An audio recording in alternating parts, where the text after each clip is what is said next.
Bonjour et bienvenue. Nous analysons aujourd'hui les événements marquants au Moyen-Orient pour la semaine du 2 au 9 octobre 2025. Une semaine, on peut le dire, particulièrement dense. En effet, beaucoup de mouvements entre tension et lueur d'espoir. Notre objectif est de vous fournir une compréhension claire des faits basée sur nos sources. Et rappelons que cette analyse approfondie vous est présentée avec le soutien de ProWave AI. Oui, elle est produite par Stylo News, l'application d'actualité qui utilise l'intelligence artificielle pour justement compiler et analyser l'information de manière efficace. Alors commençons peut-être par le point de départ de cette séquence récente, ce plan de paix pour Gaza. Exactement. Annoncé le 30 septembre à Washington. Une initiative conjointe du président américain Trump et du Premier ministre israélien Netanyahou. C'était très attendu après 2 années de conflits particulièrement meurtriers à Gaza. Oui, un conflit terrible. On parle de plus de 65 000 morts, des destructions considérables. Donc ce plan en 20 points arrivait dans ce contexte très lourd. Et que contenait-il, ce plan, dans ses grandes lignes? Sur le papier, c'était assez complet. Un cessez-le-feu, bien sûr, un retrait israélien de Gaza, mais progressif, Le désarmement du Hamas aussi, j'imagine? un point absolument central, oui. Le désarmement et puis échange de prisonniers, reconstruction sous supervision internationale. Et même une nouvelle gouvernance pour Gaza. C'est ça. Une structure impliquant des États arabes, l'autorité palestinienne, pilotée ou du moins supervisée par un conseil avec à sa tête Tony Blair, l'ancien Premier ministre britannique. Avec aussi Jared Kushner et Steve Witkoff comme architectes en coulisses. Mais l'annonce a tout de suite suscité, disons, du scepticisme. C'est le moins qu'on puisse dire. Netanyahou a dit oui publiquement, mais très vite, des doutes sont apparus. À cause de déclarations différentes en hébreu. Exactement. Des propos plus durs, sans doute pour rassurer sa droite.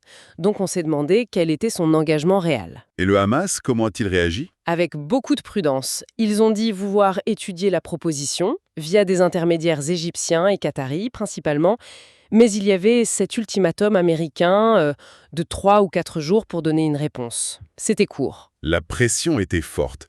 Et dans la région, soutien ou opposition? plutôt partagé. L'Arabie saoudite, la Jordanie, les Émirats, le Qatar, l'Égypte, soutien affiché. Mais en face, l'Iran et certaines factions palestiniennes plus radicales ont clairement rejeté le plan. D'accord. Et pendant que tout cela se mettait en place, ou du moins était discuté, un autre événement majeur est survenu concernant le Qatar cette fois.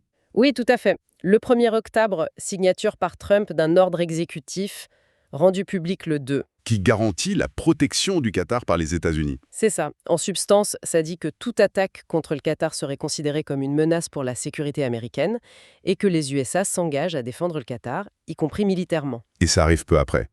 Après la frappe israélienne du 9 septembre à Doha, une frappe qui visait certes des chefs du Hamas, mais qui a tué aussi un officier qatari, ce qui avait créé une vraie tension. Oui, parce que le Qatar accueille une base américaine énorme à l'Udeid. Et c'est un allié majeur non OTAN. Précisément. Donc cet ordre exécutif signé d'ailleurs pendant que Netanyahou était à Washington. Ce qui n'est pas anodin. Netanyahou a d'ailleurs exprimé des regrets pour la frappe à ce moment-là. L'objectif américain semble être de rassurer Doha, de dissuader d'autres actions de ce type sur sol qatari et de réaffirmer l'alliance. Mais un ordre exécutif, ça a vraiment la force d'un traité de défense? Sans l'accord du Sénat?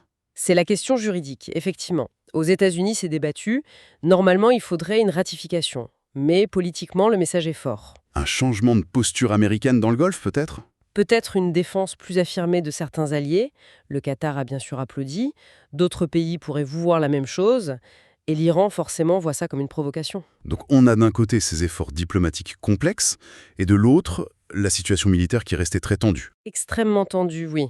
Le 3 octobre, on apprend que les États-Unis redéploient des moyens militaires importants au Moyen-Orient. Des navires, des avions, Oui, notamment le groupe aéronaval de l'USS Gerald R. Ford. Ça a rappelé le déploiement juste avant les frappes américaines sur l'Iran en juin 2025. ce qui laissait craindre une possible action contre l'Iran. Disons que ça maintenait une pression maximale. D'autant qu'au même moment, Israël plaçait ses défenses aériennes en état d'alerte élevé. Par crainte de représailles iraniennes? Oui, ouvertement. Il faut se souvenir qu'on était dans l'impasse sur le nucléaire iranien et que les USA avaient réactivé les sanctions de l'ONU via le snapback. Et Téhéran. Téhéran affirmait être prêt à riposter s'y attaquer. Donc oui, il y avait une vraie crainte d'escalade dans toute la région. Et c'est dans ce climat qu'arrive une date très symbolique, le 4 octobre. Oui, le deuxième anniversaire de l'attaque du 7 octobre 2023 par le Hamas, le début de ce conflit. Un rappel douloureux du point de départ, alors que le bilan à Gaza dépassait les 66 000 morts. Exactement. La situation humanitaire restait catastrophique, la surveillance américaine près de l'Iran était accrue. On parlait même de nouvelles alliances, comme ce pacte de défense Arabie Saoudite-Pakistan. L'ambiance était lourde. Mais c'est ce jour-là, le 4 octobre, qu'il y a eu un développement majeur sur le front diplomatique. Oui, un peu une surprise, le Hamas annonce accepter les termes du plan américain pour la libération des otages. Tous les otages, vivants ou morts. Juste à la fin de l'ultimatum américain. Ça semble directement lié, oui. La pression a manifestement fonctionné. Et Israël, comment réagit? Très vite, le même jour, ordre d'arrêter les bombardements massifs sur Gaza, officiellement pour faciliter la libération des otages. Même si des frappes ont continué. Oui, apparemment, des frappes plus ciblées ont eu lieu. Il y a eu encore 6 morts le 5 octobre, selon les sources. Mais le bureau de Netanyahou a confirmé vouloir appliquer la première phase du plan. La porte était ouverte. Pour des négociations directes. Enfin, indirecte plutôt. Indirectes, oui. Et elles ont commencé très vite, dès le 6 octobre, en Égypte, à Sharm el-Sheikh. Avec qui autour de la table? Alors, il y avait les médiateurs égyptiens et qataris, bien sûr, les envoyés américains, Witkoff et Kshner, et puis les délégations, Ron Dermer pour Israël, Khalil al-Hayya pour le Hamas. L'objectif, Finaliser la phase 1. c'est ça. Les déteints du cessez-le-feu, du premier retrait israélien, la logistique pour la libération des otages, et aussi commencer à parler de l'aide humanitaire et des sujets plus durs pour la suite. Les déclarations publiques étaient prudentes. Mitigé. Trump appelait à aller vite, Netanyahou se disait optimiste, mais parlait de pourparlers potentiellement brefs, ce qui pouvait inquiéter. Le Hamas, lui, demandait du temps, notamment pour retrouver les corps de des otages décédés, et El-Sisi jouait son rôle de facilitateur. Et ça aboutit quand même assez rapidement. Relativement oui. Un accord sur la phase 1 annoncé le 8 octobre et confirmé par tout le monde le 9. Et que contient cette phase 1 concrètement? C'est le cœur de ce qui se passe maintenant. Un cessez-le-feu effectif. Le retrait des troupes israéliennes de certaines zones vers des lignes définies, la libération imminente des otages et l'entrée massive d'aide humanitaire à Gaza. Annoncé par Trump, d'abord. Oui, sur les réseaux sociaux, puis confirmation officielle israélienne et du Hamas. Et maintenant, la prochaine étape clé? Le vote du cabinet de sécurité israélien, c'est prévu pour demain, 10 octobre. C'est crucial. Et si c'est approuvé? Alors, le retrait pourrait commencer en 24 heures et ça déclencherait un compte à rebours de 72 heures pour la libération des otages. Donc, on pourrait voir les premières libérations autour du 13 octobre. Trump pourrait même venir en Égypte? Il l'envisage, oui, pour marquer le coup sans doute. C'est effectivement une perspective majeure. Si on analyse les impacts, au niveau local, c'est un soulagement. Un soulagement immense, oui. Pour les civils à Gaza, c'est vital. Le cessez-le-feu l'aide après 2 ans d'enfer. Et pour les familles des otages en Israël, c'est l'espoir qui renaît. Même si la prudence domine après tant de déceptions. Et les défis restent énormes à Gaza. Colossaux. La reconstruction, la situation humanitaire, ça prendra des années. Au niveau politique maintenant, en Israël, C'est compliqué. L'accord divise. Netanyahou doit gérer sa coalition, la pression de l'opinion pour les otages et la pression internationale. C'est peut-être aussi une chance de redéfinir la stratégie à long terme. et pour l'administration de Trump. C'est clairement présenté comme un succès diplomatique majeur. Ça renforce l'image de Trump comme faiseur d'accords au Moyen-Orient. Et à l'international, comment est-ce perçu? Très positivement dans l'ensemble. L'ONU, l'Europe, tout le monde salue une étape importante pour calmer les tensions régionales. Ça met aussi en valeur le rôle des médiateurs, Égypte et Qatar en tête. Certains parlent même d'une première étape vers une solution à 2 États. C'est peut-être aller un peu vite. C'est une première étape technique sur le cessez-le-feu et les otages. Le chemin politique reste très long et incertain. Tout dépendra du respect des engagements et des phases suivantes. Et si on regarde les déclarations des principaux acteurs, Trump, Netanyahou, Hamas, On voit des accents différents. Trump est dans l'autosatisfaction, il parle d'histoire. Netanyahou insiste sur la sécurité et les otages et sa coopération avec les USA. le Hamas, Met en avant la fin des combats, elle retraque comme des victoires obtenues sous la contrainte et demande des garanties pour la suite. Et El-Sisi, lui, se pose en garant de la stabilité régionale. un mot des réseaux sociaux. Stylo News analyse aussi ce front-là. toujours aussi polarisé. Extrêmement polarisé, oui.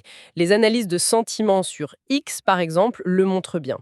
Tout ce qui touche au conflit direct, les hashtags #Israël, #Hamas, #Gaza, #attaque, génèrent énormément de réactions négatives, d'indignation. Mais il y a une différence quand on parle de paix. Oui, les hashtags comme #Peace ou ceux liés à l'aide humanitaire montrent un sentiment plus mitigé, avec quand même de l'espoir, du soutien aux efforts diplomatiques, mais la tendance générale reste très critique face à la violence. Et il faut le préciser, ces analyses sont factuelles, neutres. Absolument.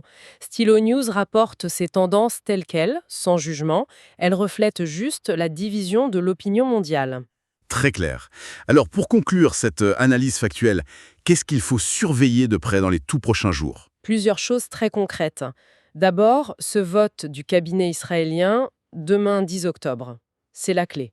Ensuite, Si c'est oui, le début effectif de la libération des otages, vers le 13, et bien sûr, le respect du cessez-le-feu et du retrait israélien sur le terrain. C'est fondamental. et après?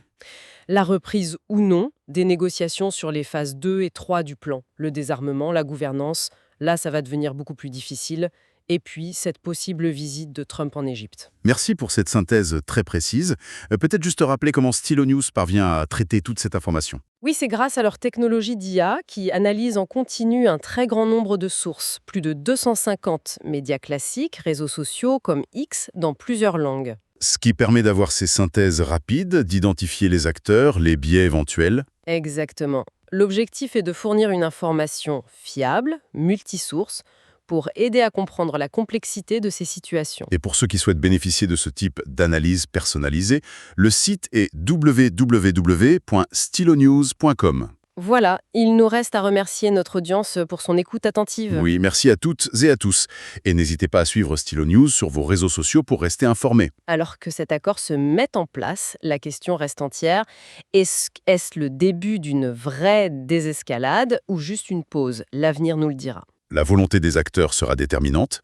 Merci encore de nous avoir suivis.